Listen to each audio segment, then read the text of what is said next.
Hai semuanya, kali ini kita akan membahas mengenai interaksi sosial. Nah, dalam pembelajaran interaksi sosial ini, kita akan membahas beberapa pembahasan seperti pengertian interaksi sosial, bentuk-bentuk interaksi sosial, dan syarat-syarat terjadinya interaksi sosial. Baiklah, kita akan mulai dari pengertian interaksi sosial. Apa itu interaksi sosial? Interaksi sosial adalah hubungan timbal balik atau hubungan sosial berupa aksi yang saling memengaruhi. Nah, untuk mengerti lebih lagi mengenai interaksi sosial ini, kita akan langsung menunjukkan contohnya.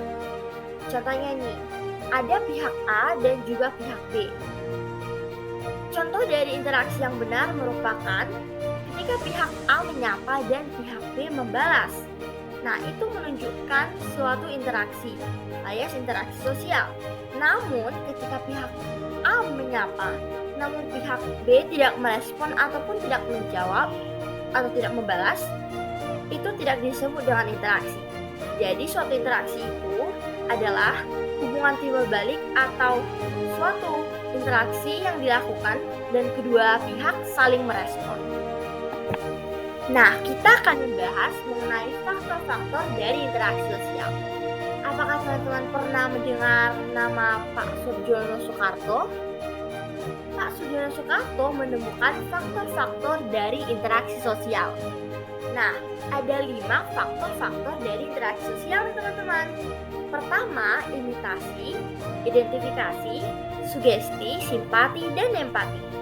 Nah, apa-apa saja sih ini faktor-faktor interaksi sosial? Pertama, imitasi. Imitasi merupakan tindakan meniru orang lain. Imitasi atau meniru orang lain dapat dilakukan dalam berbagai cara. Contohnya dari gaya bicara, penampilan, tingkah laku, adat, kebiasaan, juga pola pikir, dan lain-lain. Nah, contohnya teman-teman ini sangat ngefans pada seorang dan kita ingin meniru orang tersebut. Nah, kita dapat meniru gayanya, mungkin cara bicaranya, cara penampilannya, tingkah lakunya, dan lain-lain. Nah, itu merupakan salah satu interaksi sosial dalam imitasi. Selanjutnya, kita akan bahas mengenai identifikasi. Identifikasi ini merupakan keinginan menjadi orang lain. Nah, ini sudah jauh lebih dalam lagi. Tadi, imitasi merupakan kita ingin meniru orang lain, namun identifikasi keinginan kita menjadi orang lain. Nah, keinginan menjadi orang lain ini adalah keinginan menjadi seseorang yang seutuhnya, sepenuhnya, dan keseluruhan. Nah, jadi contohnya kita sedang fans sama orang dan kita pengen menjadi seperti orang tersebut, persis seperti orang tersebut. Itu merupakan salah satu interaksi sosial, identifikasi. Nah, selanjutnya kita akan melihat yaitu sugesti. Sugesti itu adalah suatu interaksi yang ketika seseorang memberikan pendapat atau ajaran lalu diterima orang lain.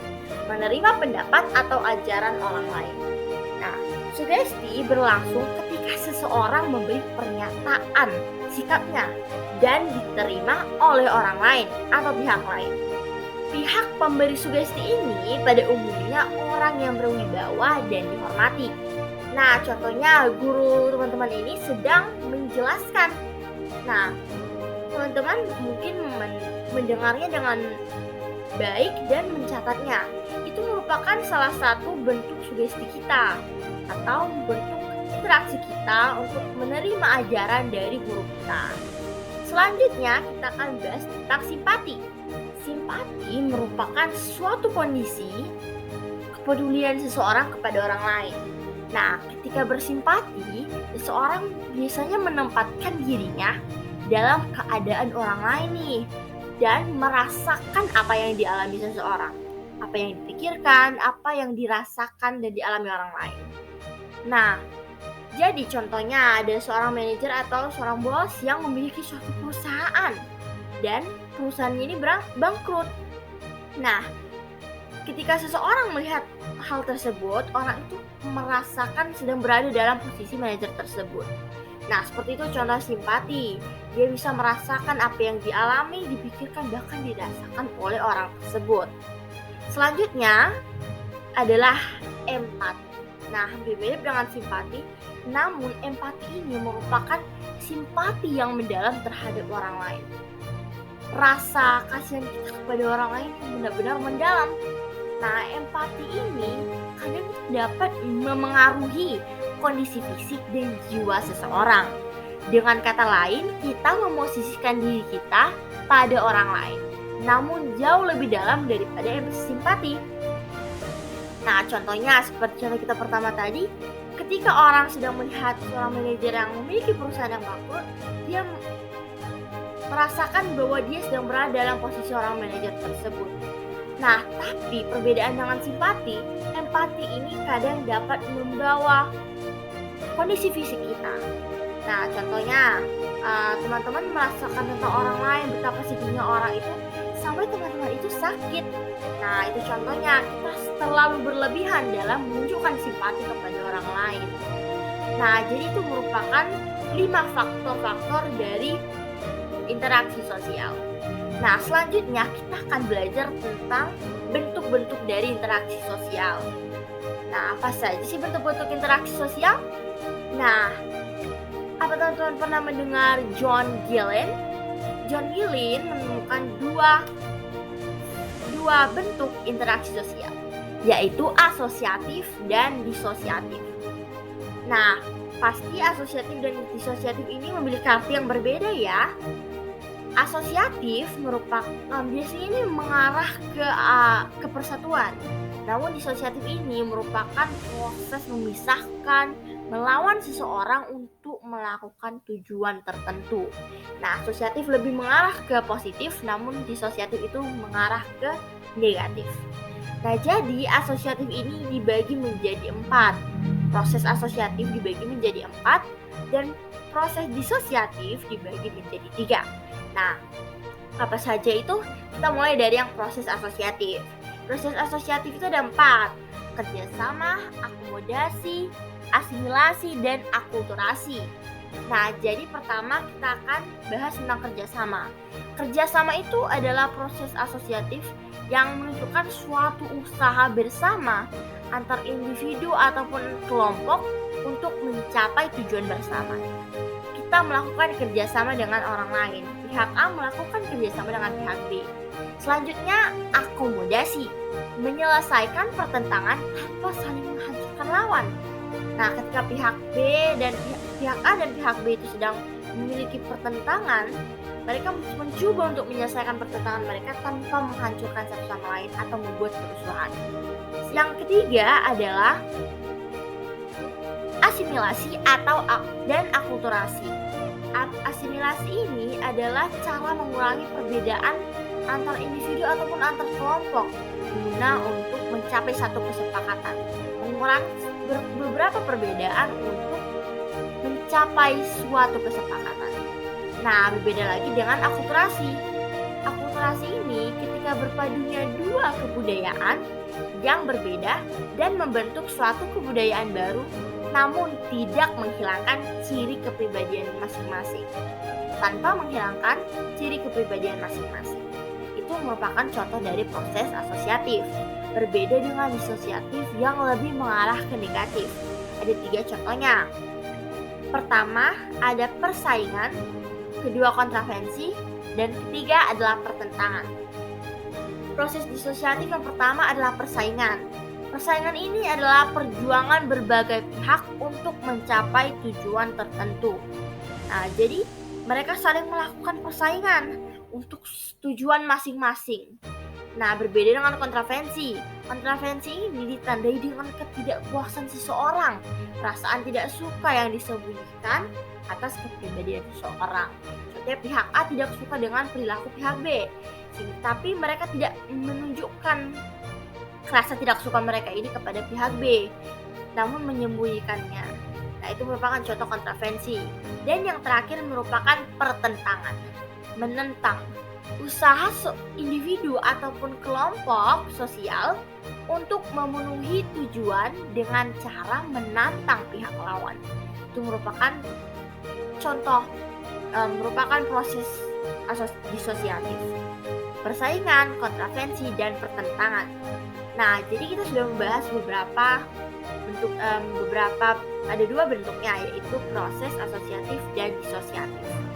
Nah, selanjutnya kita akan bahas apa aja syarat-syaratnya, bagaimana dengan syarat-syaratnya interaksi sosial. Tentu saja interaksi sosial juga memiliki syarat-syarat agar dapat terjadi. Nah, kita kembali kepada Pak Surjono Soekarto menemukan dua syarat interaksi sosial, yaitu kontak sosial dan komunikasi. Apa sih itu kontak sosial? Nah, kontak sosial merupakan hubungan antara satu orang atau lebih melalui komunikasi tentang maksud dan tujuan masing-masing dalam kehidupan setiap orang.